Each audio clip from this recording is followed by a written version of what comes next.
back to my YouTube channel, Pinoy HVAC Technician. Kung bago ka pa lang sa YouTube channel ko, paki-subscribe naman dyan at pa-like at pa-share at pa-comment na rin para sa sunod natin na video, ma-notify mo ang mga video natin, you know? Ano guys, nag-testing na tayo, you know? Yan po yung amperahe niya. Tapos ayan, umandar na siya, oh.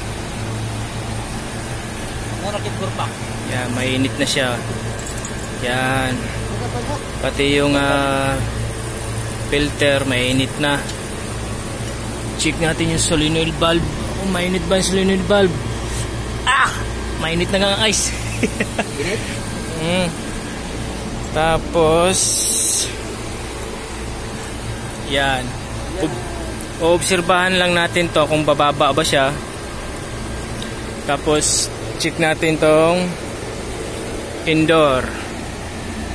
Yan. Umandar na ang indoor, di ba?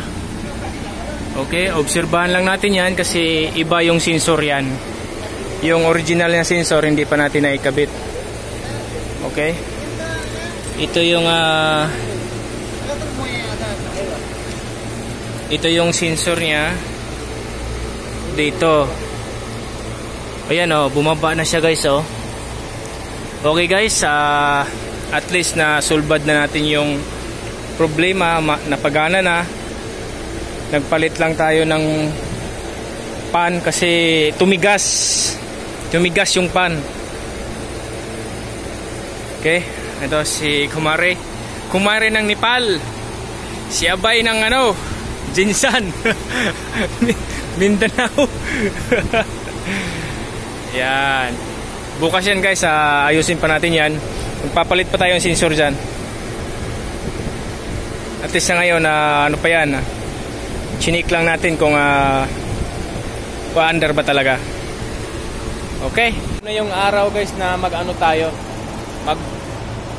magpalit tayo ng sensor, you know? Kasi dalawa kasi yan, yung isa sa indoor, yung isa sa body.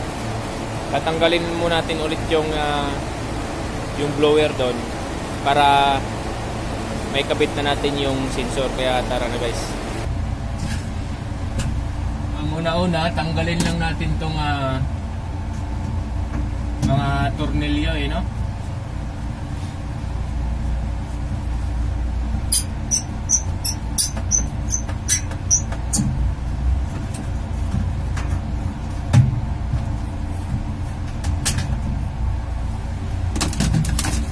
Pwede din dito, unahin dito.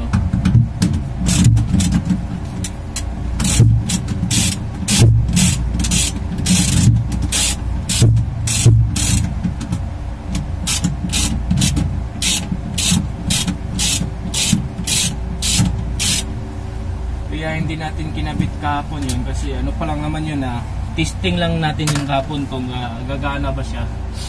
Tapos okay naman siya. Kaya papalitan na natin ang sensor. Pag napalitan na natin, saka na natin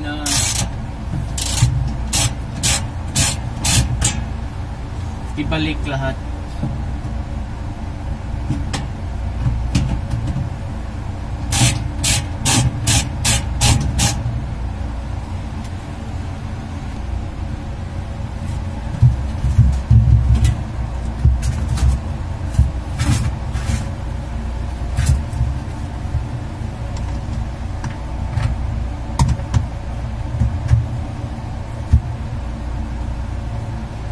Lagyan lang natin para di malaglag agad.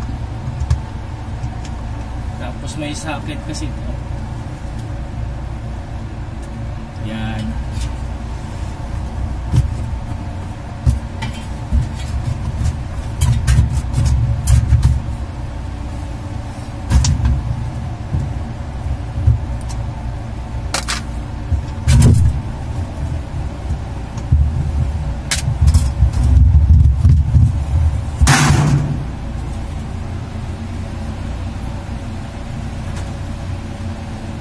Tapos kailangan din natin itong tanggalin kasi yung isang sensor dyan nandito sa loob nito. Saka ito yung sensor, oh. Okay. Yun guys, ito yung isang sensor niya nasa body. Tapos yung isa naman na magsisense ng lamig, ito. Kapag lumamig na siya, bababa yung temperature niya, no? Pag mainit, dito naman yon.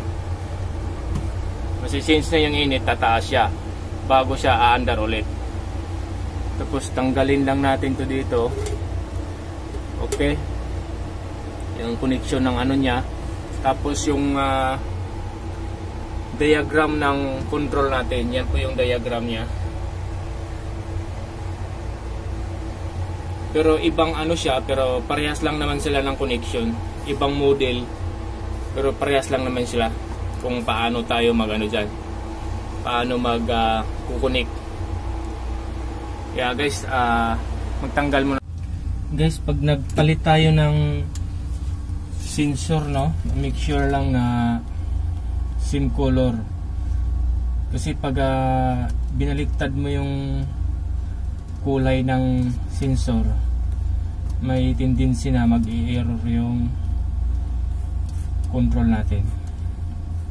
Kasi wala siya sa ano, align. Kasi sinisiting natin yan bago tayo ikakabit natin. Yung sa PTC nya, pag pinagpalit mo yung sensor or yung kulay nya, mag-aano talaga yan, mag-i-error.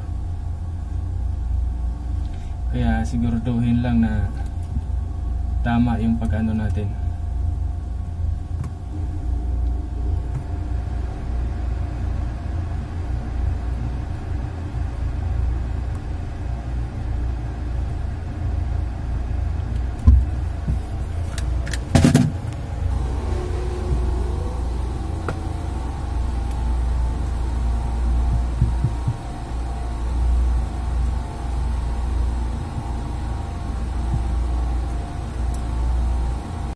Yan guys, tapos na tayo mag-connect sa ano. Yan. Tapos yung isa, ang gawin na lang natin, pinturahan daw niya yan.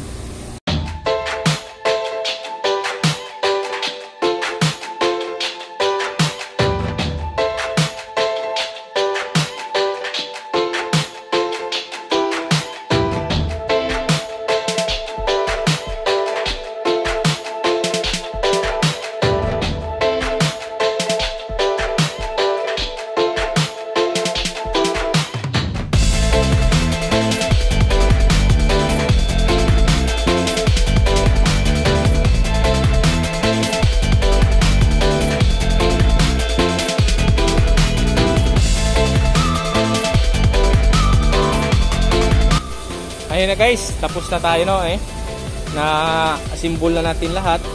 Yan, kita nyo na yan. Okay. Ang mahalaga, okay yung unit, tapos hinluan mo natin to, linisan mo natin to. Pagkatapos natin maglinis, panda rin natin to. Tapos maglagay tayo ng tubig kung mag-yelo ba.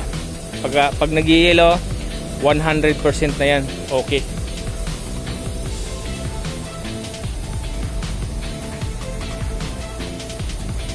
Kaya tabayanan muna natin, kasi pupunasan muna natin to para naman na maganda tingnan. Yan guys, tapos na natin na punasan. Ang gagawin natin, magtitesting na tayo kung lalamig ba o magyeyelo. Yan, may nilagay tayo ng tubig, dapat magyeyelo yan, kaya tara na, it's shoot time. Siyempre hindi mawala yan, hindi yan magagana pag hindi natin sinaksak, pag walang kuryente dyan. Okay, this is it, fan set. Yan.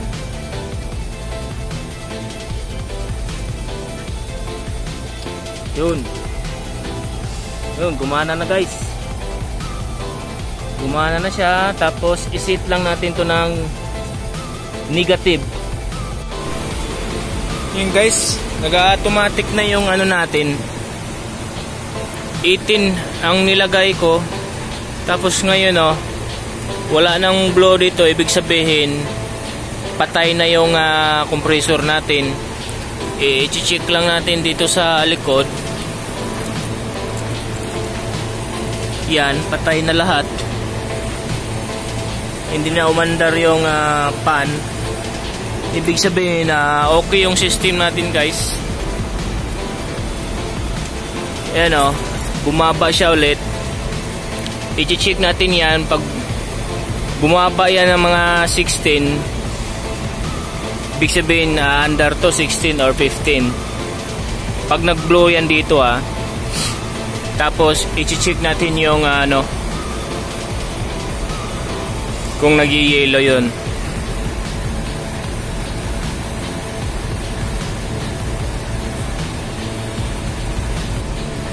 Ayan. Nag-blow siya, ibig sabihin umandar na yung compressor natin. Okay? Success na guys.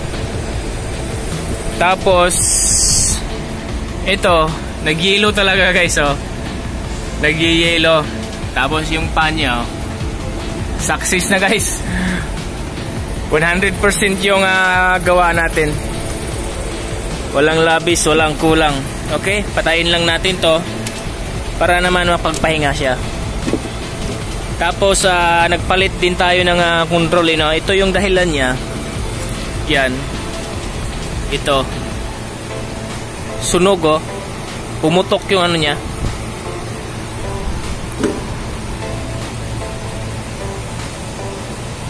Okay guys, tatapusin na natin tong video. Ano guys, natapos na natin yung Everest na pressure natin. 100% na siya. Nag-yellow na siya, sana may natutunan kayo sa mga ganitong klaseng trouble. Don't forget to like and comment and sub para updated pa rin kayo sa mga susunod natin na videos. Bye bye! Thanks for watching guys!